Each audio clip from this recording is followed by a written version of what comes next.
Sí, buen día para todos, buen viernes. En primer lugar, celebrar el dictamen que logró la Ley Bases y el paquete fiscal en el Senado, destacar la magnífica labor que viene llevando el actual jefe de gabinete, Guillermo Francos, quien, bueno, en pocas horas, desde que asumió su función, cumplió con los objetivos que le encomendó el presidente Javier Milei en virtud de, por supuesto, terminar de destrabar el dictamen de estas dos leyes.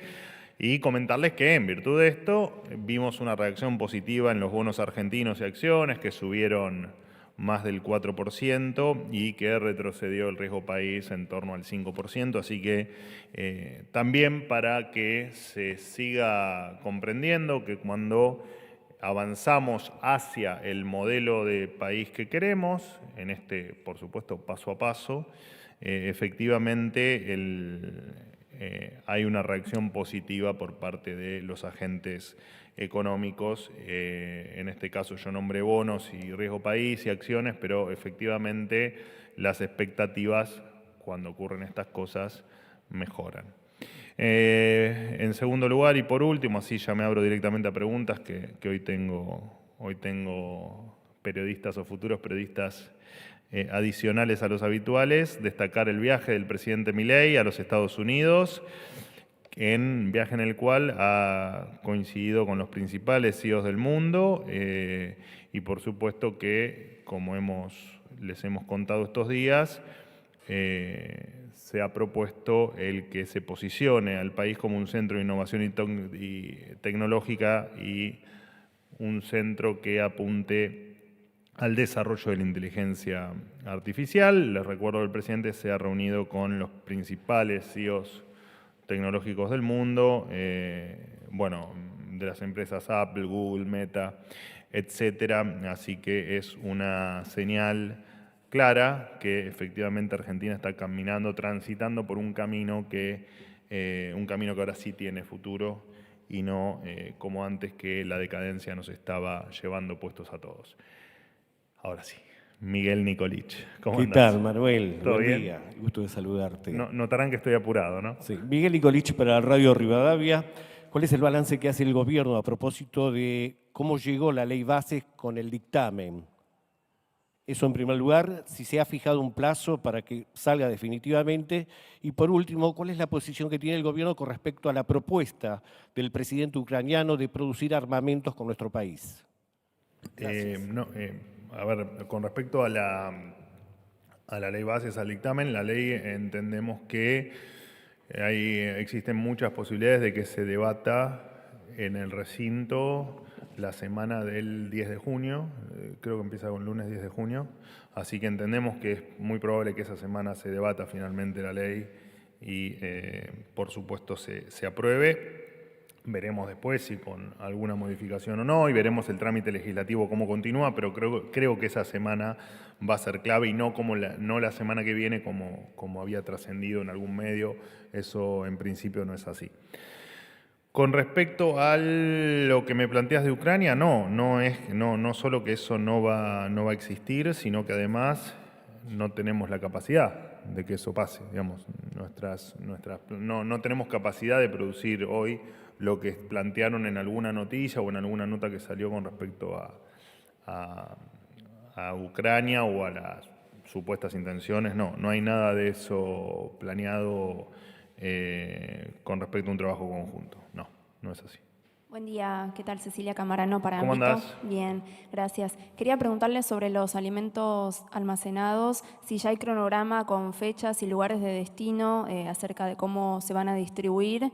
Y también quería preguntarle si desde el gobierno consideran que con la salida de la torre el hecho ya queda saldado, subsanado, o si están en revisión otros cargos, incluidos el de la propia ministra de Capital Humano, Sandra Petrovelo. Muchas gracias. Bueno, empiezo por el final. Claramente la ministra Petrovelo no solo que no está en discusión para el presidente, sino que además el presidente no deja de, casi te diría a diario, desde el 10 de diciembre, ponerla en valor. Para nosotros la ministra Petrovelo es una número uno y lo está dando todo en un ministerio tan complicado. y con tantas cosas que no nos han gustado de lo que ha pasado en los últimos años en lo que respecta y lo que venimos hablando, ¿no? De cuestiones de asistencia social y de toda una cuestión de, bueno, acá hemos hablado de comedores, de planes sociales, cuestiones que no funcionaban o que estaban, digamos, con cierta falta de transparencia, que la ministra Petobuelo está llevando un trabajo increíble para que efectivamente todo lo que tenga que llegar en materia de ayuda llegue a quien le tiene que llegar y que no haya en el medio nadie que se apropie de lo que no es suyo. El cronograma todavía no está definido, de todas maneras. Yo creo que hemos hablado varias veces esta semana de los alimentos. Esto es un procedimiento normal y habitual cuando se empiezan a acercar las fechas de vencimiento. Bueno, no sé si te interesan, pero porque tal vez es un dato irrelevante. La primera fecha de vencimiento se va a dar el 7 de julio, un lote menor de alimentos. Y luego hay un lote un poco más grande que tiene fecha de vencimiento el 30 de julio y después hay otro también menor el 1 de agosto. Después en el medio, bueno, eso es de leche y después hay un vencimiento de harina el 25 de julio. Por lo tanto, digamos, eso, y después hay otro, bueno, no te doy todo el cronograma porque es largo de vencimientos y porque no lo tengo completo, por supuesto, pero digo, hubo una información de que de repente nos enteramos que se nos estaban venciendo los alimentos, eso es falso, y de hecho lo he dicho en otras conferencias. Y esto, digamos, tendría que haber mucho cinismo para dejar vencer alimentos y no repartirlos, ¿no? Así que lo cierto es que efectivamente no está el cronograma de distribución, por supuesto, pero sí hay margen como para que efectivamente ahora no esté, y cuando esté, si les interesa, los vamos a comunicar. Pero digo, esto va a pasar siempre que estén por vencer alimentos. De ahora, siempre fue así y va a seguir siendo, ¿no? Estos alimentos no se van a repartir por repartirse, porque son alimentos que están destinados a emergencias y efectivamente todo lo que sea, que lo he dicho acá en esta semana o la semana pasada en otras conferencias, las asistencias alimentarias a comedores y a quien le tenga que llegar, va por otro carril que no es el de estos alimentos que son la noticia de estos últimos días. Buenos días, Manuel. ¿Cómo estás? andás? Acá Jonathan Eguier del Destape. Hace unos días Milei en la rural a la salida dijo se están repartiendo los alimentos. El ahora jefe de gabinete, exministro de Interior, hace algunas semanas dijo en los galpones de desarrollo social no había nada. El secretario de Niñez y Familia, Pablo de la Torre, dijo hace días los alimentos solo se usan en situación de catástrofe. La subsecretaria de Capital Humano, Leila Gianni, dijo solo hay yerba mala. Y Manuel Adorni dijo que no se entregan los alimentos porque están investigando los comedores. Bueno, esta confusión es gigante. Yo te quería consultar si esto, porque evidentemente, digo, la justicia ordenó que el gobierno estos alimentos los suelte, que deje de secuestrarlos. Te quería preguntar si toda esta confusión fue una responsabilidad política, comunicacional, o si forma parte de un plan de Milei que hace días en Estados Unidos dijo va a llegar un momento donde la gente se va a morir de hambre, de alguna manera va a decidir algo para no morirse, no necesito intervenir, alguien lo va a resolver. Esto por un lado, y por el otro te quería preguntar si está al tanto el presidente, está en Estados Unidos. Perdón, ¿cómo? No te escuché. Te quería preguntar si el presidente está al tanto de lo que está sucediendo acá con el secuestro de alimentos del gobierno, está de viaje en Estados Unidos. Te quería preguntar si lo sabe todo esto, qué opina, y si finalmente a De la Torre lo echan por un hecho de corrupción o si lo echan por secuestrar alimentos. Gracias. Qué largo. La primera parte de la pregunta está mal formulada desde el punto de vista que das por, primero que usás términos como secuestro de alimentos. Nosotros no secuestramos nada, menos alimentos. Se lo acabo de aclarar a tu compañera. Digo, este es un proceso habitual donde no son alimentos para repartir ni a comedores, ni a ningún otro destino que no sea el de una catástrofe, una emergencia o alguna situación que requiera disponer inmediatamente de esos alimentos. Todo lo que me fuiste nombrando, nada se contradice con nada. Manuel Adorni soy yo, me podrías haber dicho vos. De todas maneras te lo tomo por bueno.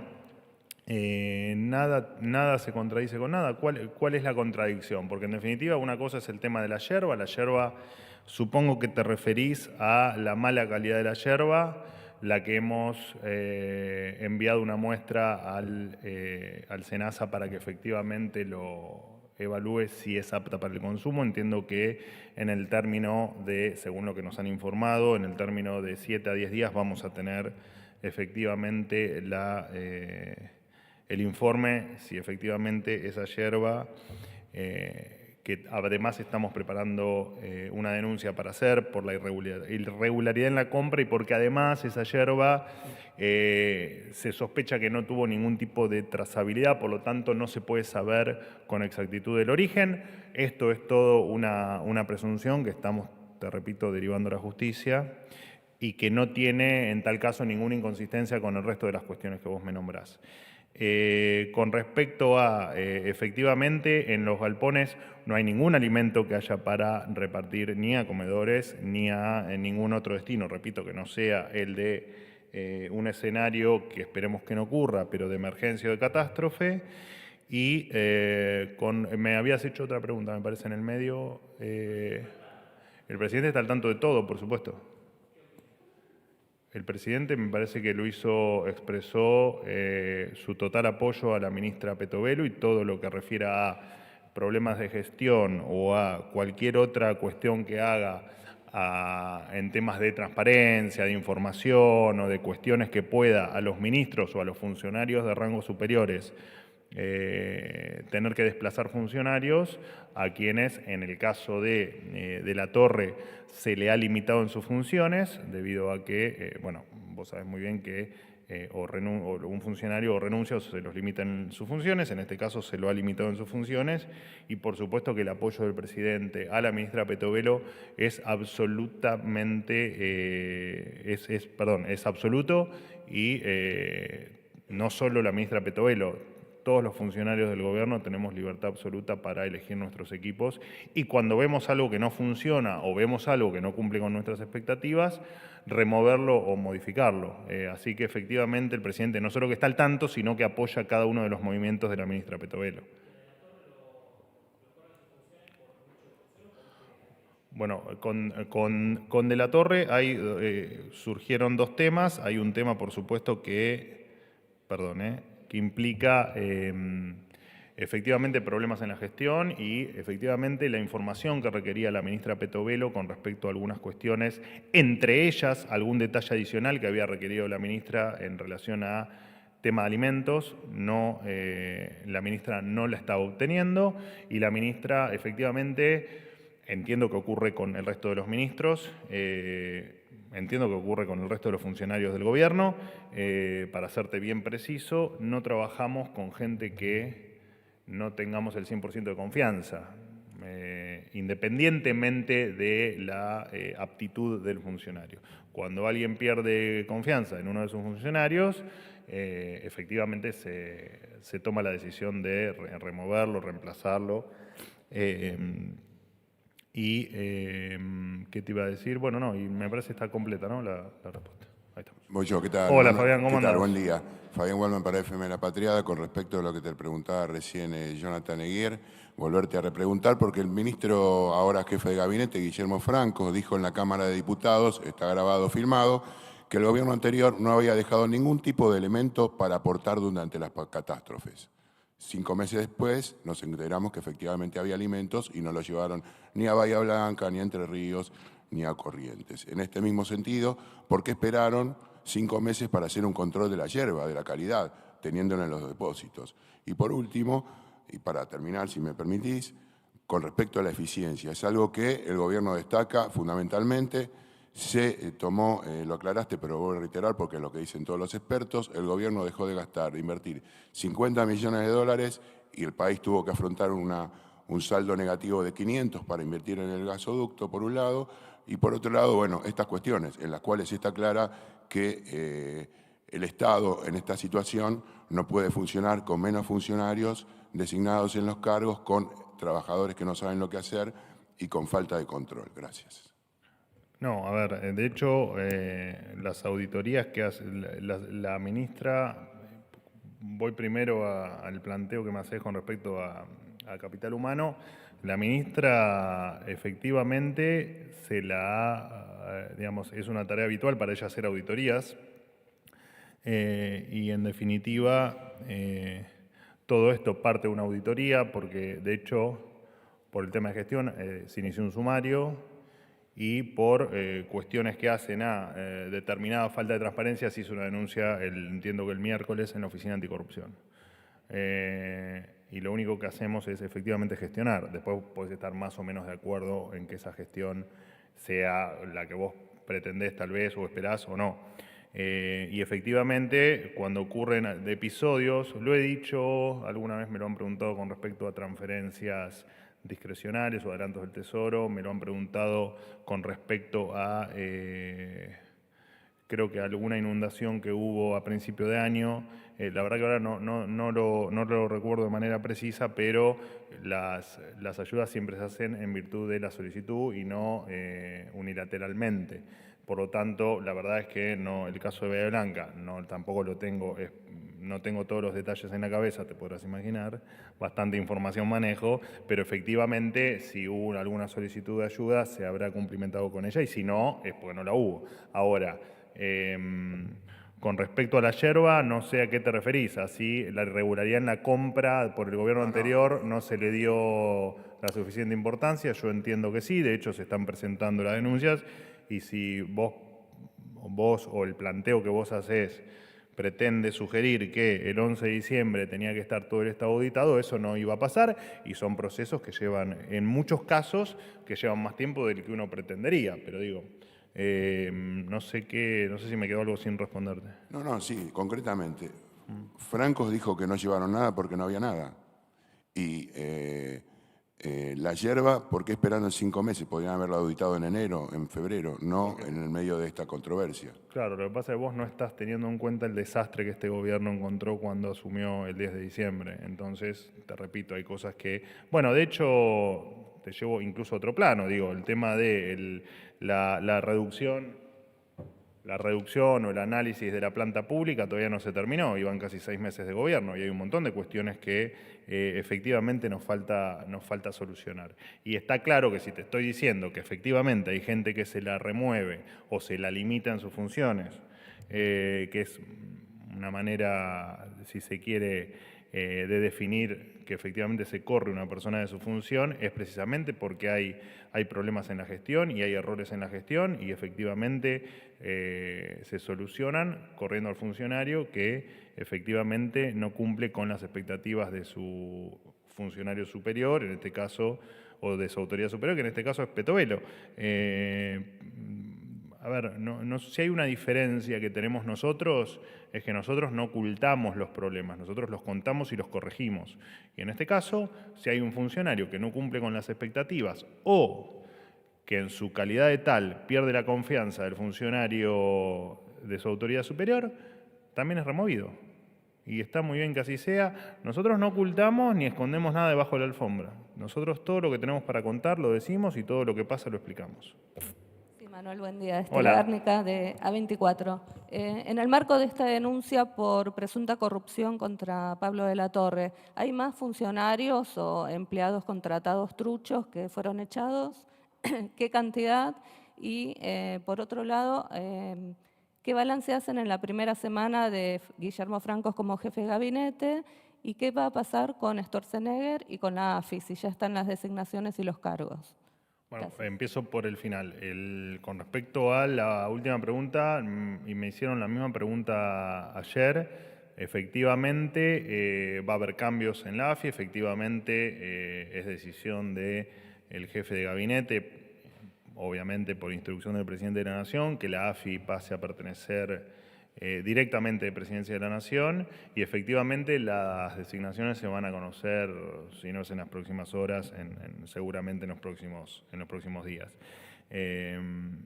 Eso por un lado. Por otro lado, en relación a la gestión del ministro Franco, bueno, poco se puede decir, ¿no? Hace poquitos días que asumió. La verdad es que el ministro Francos es digamos, desde lo humano es sensacional y desde la gestión me parece que ha demostrado en pocos meses haber logrado lo impensado, ¿no? Que es haber impulsado una ley, o bueno, en este caso 2 leyes, la ley bases y la ley denominada de paquete fiscal, haberlo logrado en estas circunstancias con inferioridad numérica clara en ambas cámaras. ¿Qué te puedo decir? Me parece que eso habla por sí solo y además, bueno, el gabinete está feliz del trabajo que está haciendo y por supuesto que feliz también con que quienes nos coordine a todos sea efectivamente Guillermo Francos. Así que estamos contentos por ello. Me habías hecho otra pregunta, ¿no? Me hacen muchas preguntas ustedes y yo me pierdo. Si hay más funcionarios echados por Petovelo. Perdón. Hay una denuncia, si me puedes confirmar la denuncia sobre contrataciones truchas en el Ministerio de Capital Humano. Hay una denuncia que impulsa la ministra Petovelo porque es lo que corresponde ante una persona que efectivamente le transmitió falta de transparencia en determinadas cuestiones a la ministra Petovelo. La ministra Petovelo, como corresponde y porque es su obligación como funcionaria pública, hace la denuncia en la Oficina Anticorrupción. No nos intrometemos en ese proceso. Les pido por favor paciencia, cuando efectivamente haya algún avance se los vamos a estar comunicando, pero somos respetuosos de todas las partes, somos respetuosos de el proceso, si se quiere, de investigación y somos respetuosos de todos los involucrados que claramente no es solo de la Torre, ¿no? Bueno, jurídicamente la verdad es que no te lo puedo aseverar porque la verdad es que no tengo ese detalle, pero lo consulto con el área legal de Capital Humano y te lo informo en un ratito. Hoy no tengo hace unos días que lo tengo enfermito a la Nari, así que estoy solo contra el mundo, pero en un ratito o escribime, recordámelo y te averiguo ese detalle jurídico que no, obviamente escapa a mí. Hola, bienvenidos. Universidad del Salvador. Son estudiantes de Comunicación Social y Relaciones Públicas. Bueno, gracias por venir y gracias, como siempre, a los periodistas. Vamos, alegría, chicos, alegría, sonrisita. Gracias a los periodistas que gentilmente me permiten. Tenemos que filmar de manera permanente a ellos por todo el lío que me hacen, que no se ve, que a veces no se escucha, pero que está. Así que gracias a los periodistas. Los escucho. ¿Qué tal? Buen día. Agradecidos de estar acá. Hola. Soy Rocío Villaverde, estudiante de 4º año de Comunicación de la Universidad de El Salvador. Quería preguntarle qué decisión ha tomado el gobierno respecto de la emergencia ferroviaria, cuándo y de qué manera se van a realizar las tareas de mantenimiento de vías y de vagones, y por otro lado, si el gobierno está pensando en privatizar el servicio y en tal caso, ¿para cuándo? Gracias. Bueno, los trenes volvieron a ser noticia en virtud de 2 razones. La medida de fuerza que operó en el día de ayer, donde la fraternidad decidió complicarle la vida a 1 millón de personas que viajan, o más de 1 millón de personas que viajan en los trenes, y además porque aparentemente están dispuestos a hacer otro paro, que sería la 4ª medida de fuerza, algún día de la semana que viene. La fraternidad responde al 13% de la planta de trenes y de hecho son los únicos que no adhirieron a la paritaria, así que aprovecho tu pregunta para expresar que la gente necesita trasladarse, necesita vivir más tranquila y no necesita que un grupo de gente le complique la vida en tanto sacrificio que seguramente hacen cada uno de ellos para trasladarse y poder llegar a trabajar.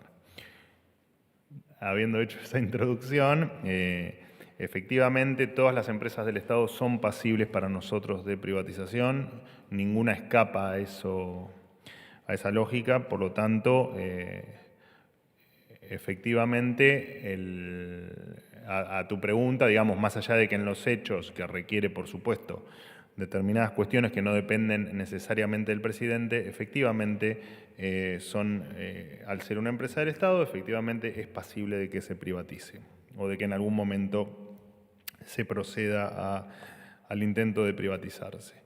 Y con respecto a las tareas de mantenimiento, las tareas se hacen permanentemente. Está claro que son servicios ineficientes, digamos, no podemos escapar a un...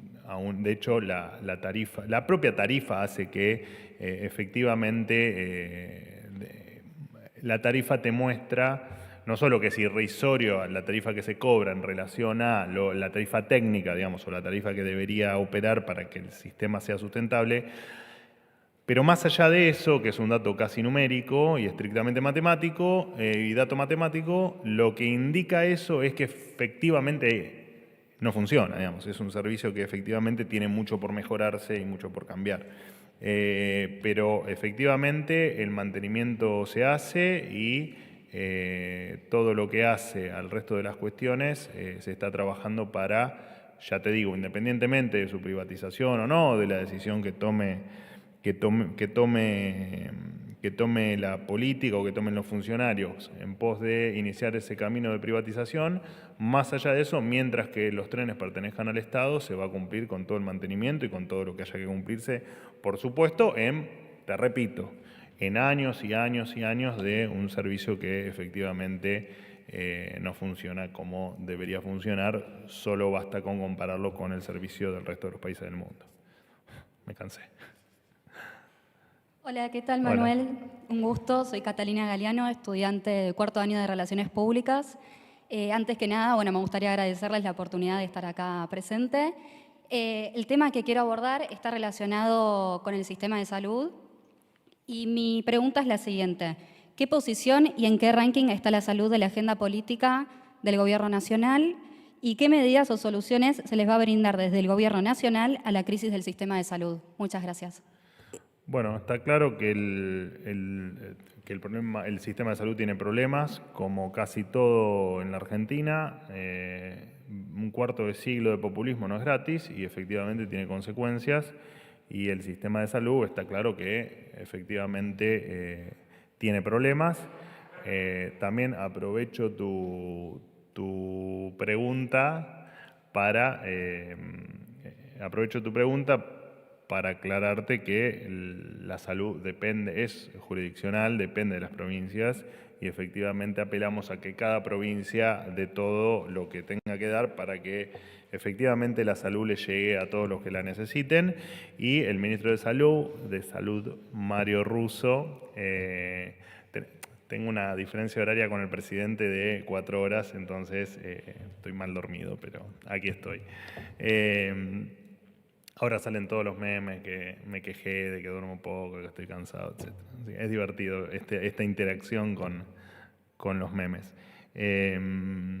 Así que efectivamente el ministro de Salud está trabajando está claro que supongo que detrás de tu pregunta está el tema de las prepagas y está el tema del conflicto que con el sistema de salud privado o de gestión privada hubo en los últimos meses en la Argentina. Entiendo que tu pregunta pasa por ahí.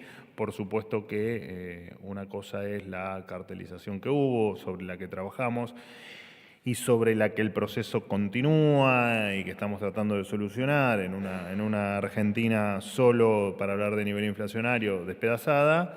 Y efectivamente el ministro Russo está haciendo esfuerzos descomunales para atender también a un sistema que era bastante injusto con todo, ¿no? Era bastante injusto con quien efectivamente hacía uso del servicio, con el prestador o con el médico, y que efectivamente era un sistema que estaba absolutamente desgranándose y destruyéndose. Así que estamos detrás de que efectivamente todo eso se corrija con el trabajo y el esfuerzo de todas las partes, por supuesto.